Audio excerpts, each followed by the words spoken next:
consenting of everything, don't you? It's just implied consent.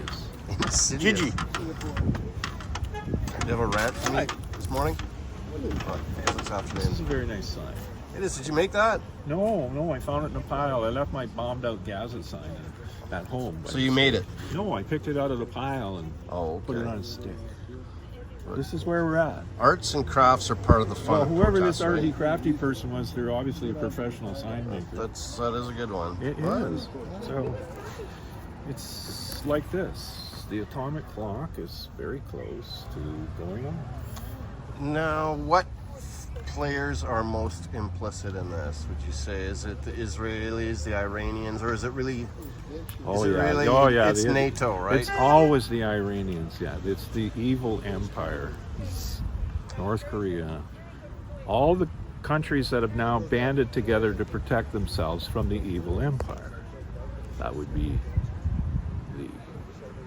the Euro-Atlanticists. I think that's the latest word.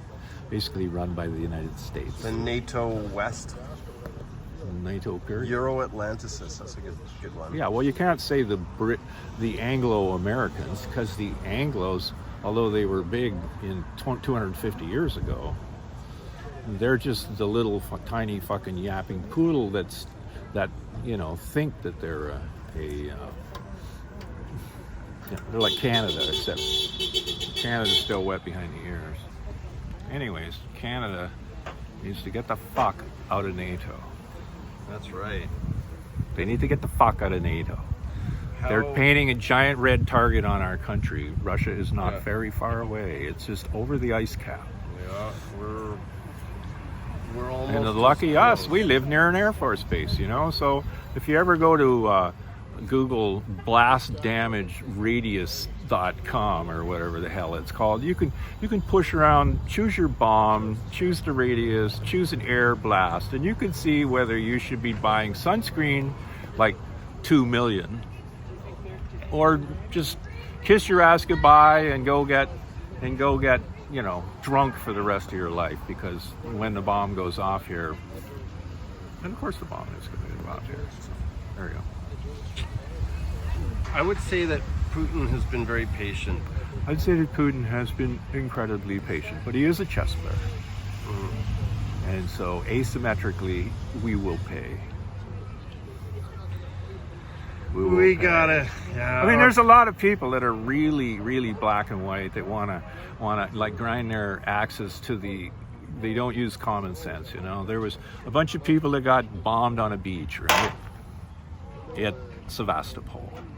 Well, and we talked about it, me and another guy, we talked about it a bit. It's obvious that they weren't aiming for the beach. They were aiming for whatever was behind the beach, which was the harbor. What are you sneaking on over there? What's over there? Should I turn and look? Just getting some cinematographic that's cinematography. Get a better view. So anyways, you can say that they deliberately bombed people on the beach, but they didn't deliberately bomb people on the beach. And it's no different than the Ukrainians saying the Russians are bombing people in apartments in Kiev. And we both know, and we all know, that actually it was anti-aircraft batteries shooting down missiles, and the missiles crashed down on the people in the apartment blocks, Mm-hmm. So, I don't know. It's just way too much. It's not xenophilia, but it's something. I don't know what it is. People don't use any common sense. They're all too rah. Well, is there anyone in power or in politics even that is suggesting sensible things? Yeah, Putin. Yeah, he's about the only one. Or Orban. All the bad guys, all the right-wing bad guys, well, maybe they didn't like immigration, and maybe they did a bunch of things you didn't like, but guess what? That's Orban. The fake left. They're also smart. They don't want to get immolated, and apparently the fucking yellow hat band Indian dressed up pretend costume guy that runs Canada right now, or his the opposite side of the coin. Like, the Canadian Prime Ministers just get progressively worse and worse and worse.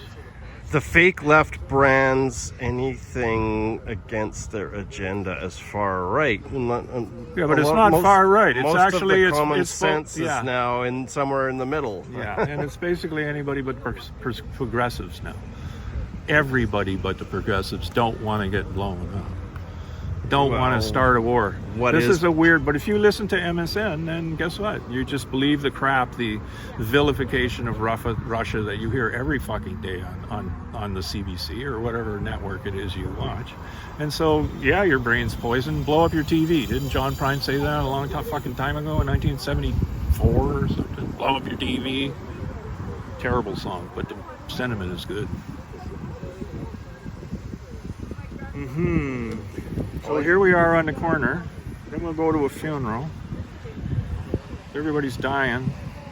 I'm going to be dying. 1962, I was just 11 when the Cuban Missile Crisis. I've learned a lot about nuclear things since then. My father worked in the industry making reactors. And here we are again.